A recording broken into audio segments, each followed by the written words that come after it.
Bonjour à tous. Alors, section 2.2, où est-ce qu'on va parler de force gravitationnelle. Deux objectifs ici, calculer les forces gravitationnelles que les objets exercent les uns sur les autres, et puis déterminer le champ gravitationnel généré par un objet sphérique. Alors, commençons avec un peu d'introduction. Il existe 4 grandes interactions fondamentales en physique. Vous en avez la liste ici, là. La force gravitationnelle, la force électromagnétique, l'interaction nucléaire forte et nucléaire faible. Celle qu'on va utiliser en physique NYA, le premier cours de physique, c'est la force gravitationnelle. Okay? Ça, c'est une force qui est une force d'attraction, toujours une attraction, entre deux objets qui possèdent une masse. La force électromagnétique, ce sera pour votre deuxième cours de physique. Et les deux forces d'interaction nucléaire, ce sera le troisième cours de physique. Alors nous, force gravitationnelle qu'on va regarder aujourd'hui. Donc c'est quoi une force gravitationnelle? C'est créé par tout corps qui a une masse, parce que ce corps-là va produire un champ gravitationnel. Ensuite, un autre objet qui a une masse pourra subir les effets de ce champ gravitationnel-là. Par contre, seulement les corps ayant une très grande masse, comme par exemple les astres, ça veut dire les planètes, les étoiles, les galaxies, etc., ce sont des très grandes masses, donc ça produit des champs gravitationnels assez importants là, pour être détectables. Clairement, si vous lâchez votre crayon, il va tomber vers le sol parce que notre astre la plus proche à nous, c'est la Terre. Donc la Terre crée une force gravitationnelle sur tous les autres objets qui possède une masse. Si on considère un objet de masse m qui est en chute libre, seulement la force gravitationnelle agit sur lui, bien sûr, c'était ça notre définition de chute libre. Alors ici, on a symbolisé une pomme avec plein de petites flèches qui pointent vers le bas. Techniquement, c'est que chaque particule de la pomme possède une masse, alors chaque particule de la pomme subit une force gravitationnelle de la Terre vers le bas. Bien sûr, c'est un peu exagéré de dessiner tout plein de flèches comme ça, alors souvent ce qu'on va faire, c'est simplement dessiner un seul vecteur force gravitationnelle qui part du centre de masse de l'objet, donc dans ce cas-ci du centre de la pomme, et qui pointe vers le bas parce qu'elle est attirée vers le sol. Okay? Donc ça, c'est notre situation. On a une pomme en chute libre, donc elle subit seulement la force gravitationnelle. On peut appliquer bien sûr la deuxième loi de Newton sur cette pomme-là. Somme des forces est égale à masse fois accélération, mais on connaît l'accélération de la pomme parce qu'elle est en chute libre. C'est G. Et donc, c'est de cette façon-là, tout simplement, qu'on a réussi à définir à la surface de la Terre, la force gravitationnelle sera masse de l'objet fois G. G étant l'accélération gravitationnelle que vous connaissez déjà. Cette force-là, Fg, c'est ça qu'on appelle le poids. C'est pas la même chose que la masse. La masse, c'est le M que vous voyez ici. Et cette masse-là, elle est universelle. Vous avez la même masse que vous soyez sur la Terre, sur la Lune ou en plein milieu de l'espace puis que vous flottez. Tandis que le poids, c'est une force. Donc un poids, ça devrait se donner en newton. Et ce poids-là dépend bien sûr de la masse, mais il dépend aussi de G, de l'accélération gravitationnelle, qui n'est pas la même partout dans l'univers. Hein? À la surface de la Terre, on sait que c'est 9,8, mais à la surface de la Lune, ce n'est pas 9,8. Donc votre poids, lui, n'est pas universel. Il dépend de où vous êtes dans l'univers. Okay? Donc c'est la différence importante là, entre le poids et la masse. Et dans la vie de tous les jours, quand on vous demande votre poids, physiquement parlant, on devrait répondre quelque chose en newton. Bien entendu, la personne ne s'attend pas à recevoir une réponse à Newton. Hein? Il veut une réponse en kilos ou en livres. Mais voilà. Du côté de physique, le poids, c'est une force. La masse, c'est universel. Donc ça, c'est notre petite équation. On comprend alors que plus un objet a une grande inertie, ça veut dire une grande masse. Si la masse est très grande, ça veut dire la force gravitationnelle qui agit sur cet objet-là va, elle aussi, être plus grande. Bien sûr, le G, il vaut tout le temps la même chose pour tout le monde, mais plus on a une grande masse, plus la force gravitationnelle qui agit sur nous va être grande. Par contre, peu importe la masse de l'objet, s'il est en chute libre, son accélération sera toujours égale à 9,8 mètres par seconde carré, comme on a vu au chapitre 1. Mais ça, c'est pas grave parce qu'il n'y a pas vraiment aucune incidence sur la valeur de G. Okay? Ce qu'il faut comprendre, c'est que c'est la force, dans le fond, qui va toujours s'ajuster selon la masse, de telle sorte que G, lui, soit constant. Okay? Donc, si on prend notre deuxième loi de Newton, là, F est égal à ma, mais qu'on isole A. Okay? A qui est l'accélération de chute libre, donc G. Donc finalement, G, c'est égal au rapport de la force gravitationnelle divisé par la masse.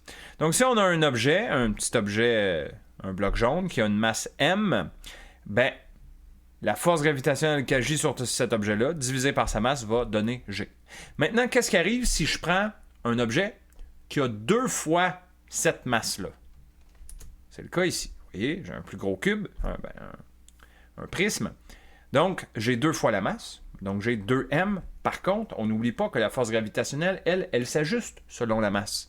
Donc, si j'ai 2 fois plus de masse, ben, ma force gravitationnelle va, elle aussi, être 2 fois plus grande.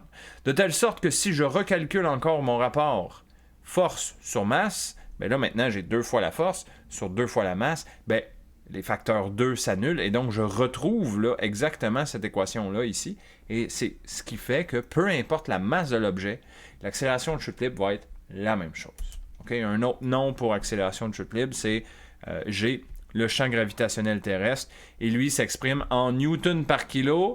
Par contre, des newtons par kilo, si on joue avec les unités cachées à l'intérieur des newtons, on va se rendre compte qu'on revient à notre accélération de chute libre en mètres par seconde carré. Ben oui, parce que 1 newton, c'est égal à 1 kg fois mètre par seconde carré.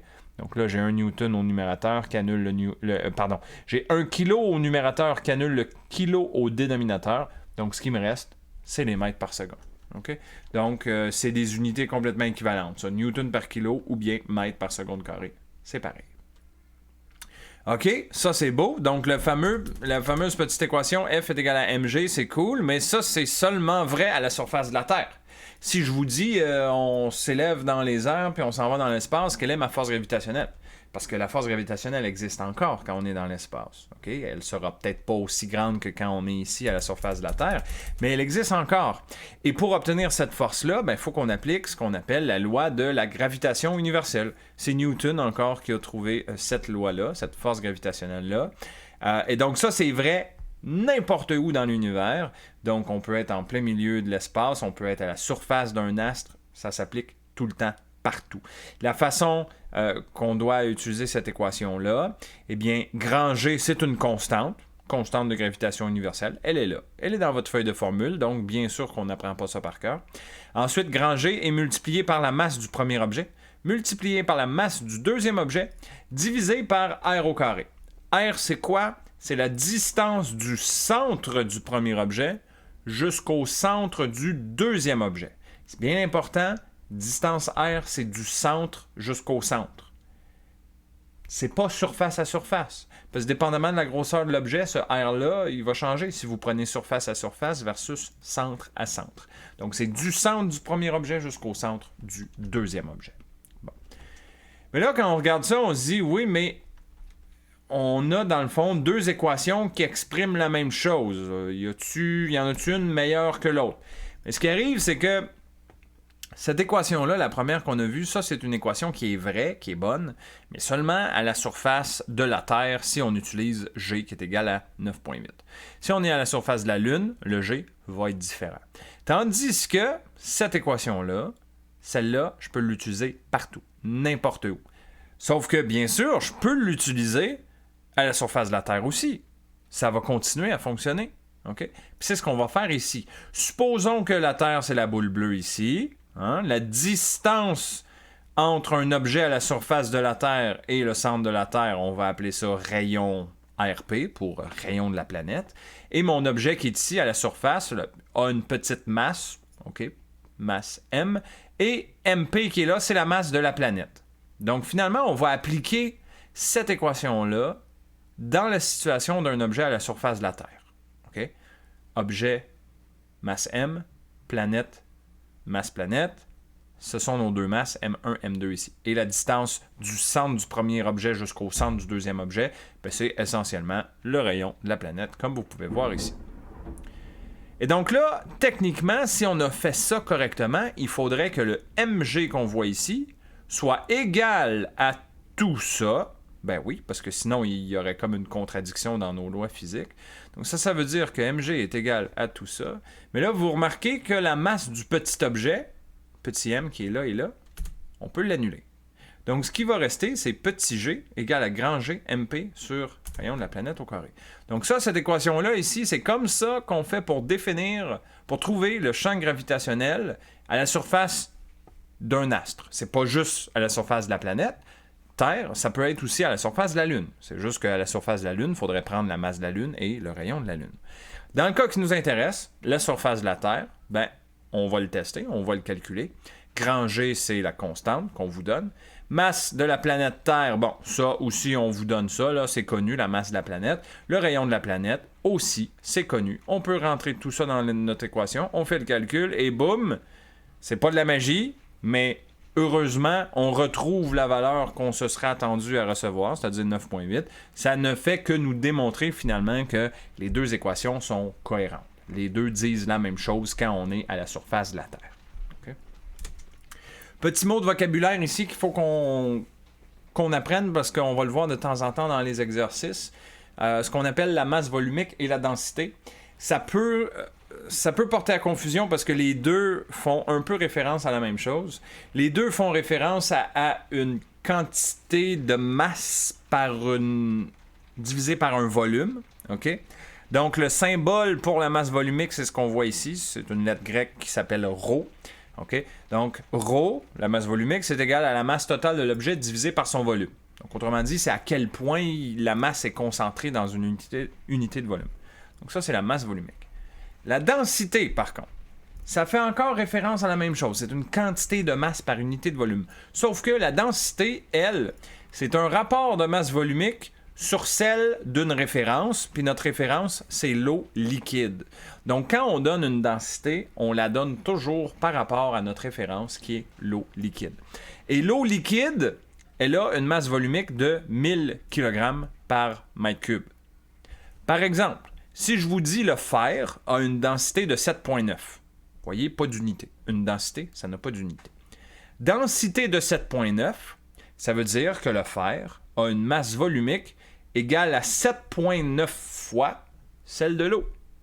Donc 7,9 fois 1000, ça donne 7900 kg par mètre cube. Ça, c'est sa masse volumique. Voyez-vous la différence? Masse volumique se donne en kilogrammes par mètre cube, tandis que densité, il n'y a pas d'unité.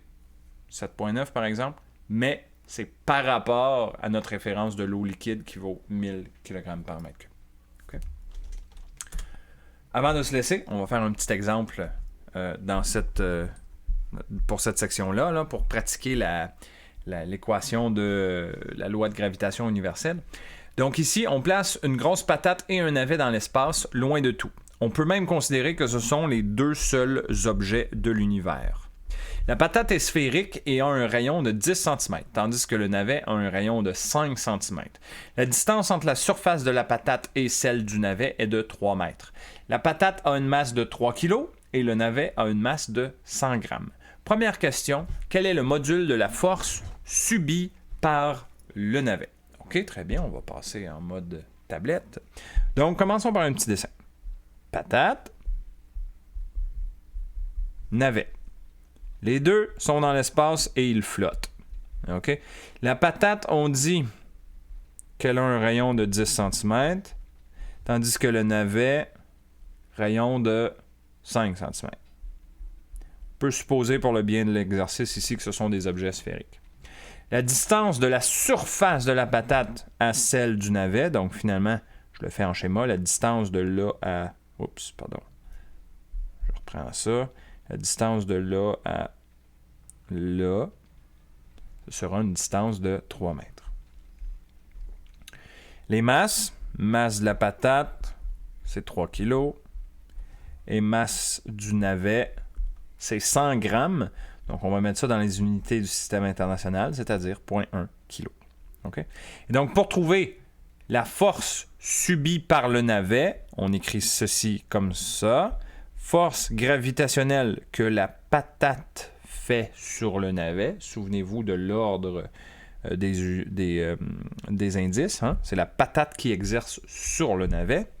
Eh bien, on va utiliser la loi de la gravitation universelle. Donc, grand G fois la masse de la patate fois la masse du navet divisé par la distance au carré, mais souvenons-nous que la distance au carré, c'est du centre du premier objet jusqu'au centre du deuxième objet. C'est là que vous allez voir que ça fait. Il y a une petite différence ici, là.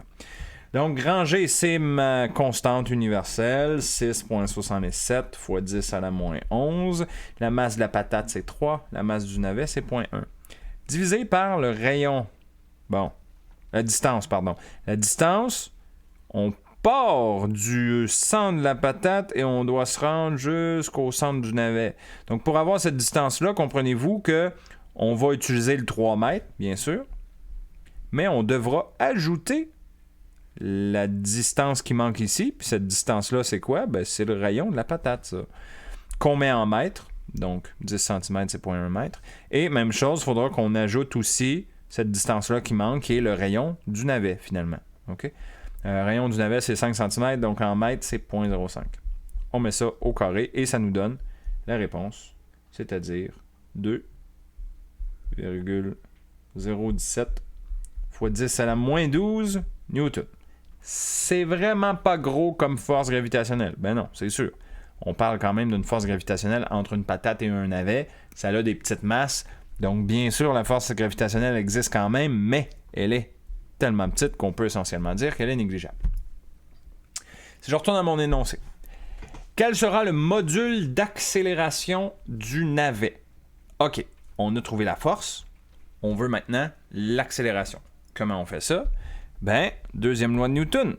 La force gravitationnelle que la patate fait sur le navet est égale à masse fois accélération. Hein? Force est égale à ma, c'est la deuxième loi de Newton. Mais là, on va faire attention ici. Parce que c'est le navet qui subit la force. Donc, dans ma deuxième loi de Newton, je devrais utiliser la masse du navet et l'accélération du navet. Parce que c'est lui qui subit. Okay? C'est pour ça que je vous dis, là, l'ordre des indices est très important. Force gravitationnelle que la patate fait sur le navet, c'est le navet qui subit. Donc, on utilise la masse du navet et l'accélération du navet. Bon. Force gravitationnelle, on vient de la trouver, c'est 2,017 fois 10 à la moins 12.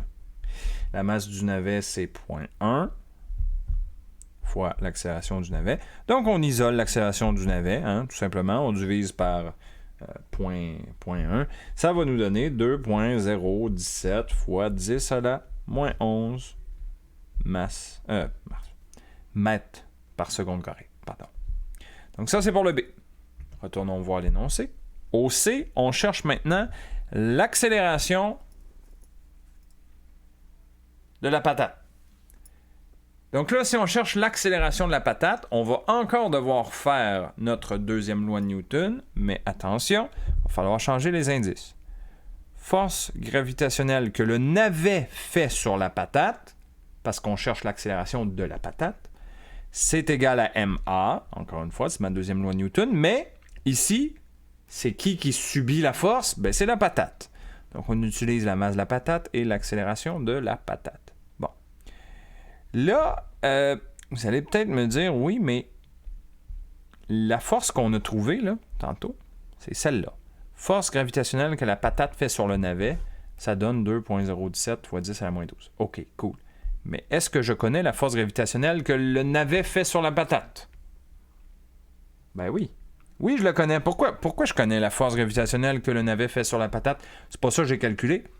Oui, mais n'oublions pas la troisième loi de Newton, action-réaction. OK, je vais effacer un petit peu ici. On va se donner de la place. Action-réaction dit quoi? Ben, ça nous dit qu'à chaque force, qui est une action, il y a une réaction. Donc, la patate attire le navet. Comme ça. Force gravitationnelle, patate fait sur le navet. Ça, c'est l'action. Bien, il y a une réaction à cette force-là. Et la réaction à cette force-là, elle est égale et opposée. Donc, c'est celle-là que je vous dessine. Ça, c'est la force gravitationnelle que le navet fait sur la patate. Et donc, ces deux forces-là, elles sont égales en grandeur, mais elles sont opposées parce que c'est la troisième loi de Newton. Et donc, ce que je peux dire, c'est que la grandeur des forces, ben, ça va être la même. OK? Donc, dans ma grandeur de force, parce qu'ici, je regarde juste la grandeur dans mon petite équation. Je n'ai pas besoin de la direction, donc je ne mettrai pas un négatif. Là. Ça serait lourd pour rien. On va écrire ça comme ça. Donc, c'est la même force, même grandeur de force. Là, par contre, ici, on utilise la masse de la patate fois accélération de la patate. Donc, dans ce cas-ci, quand on va isoler l'accélération de la patate, nous allons trouver 6,722 fois 10 à la moins 13 mètres par seconde carrée. Et voilà, donc, pour l'exercice de la section 2.2. Je vous laisse là-dessus et je vous retrouve très vite dans la section 2.3.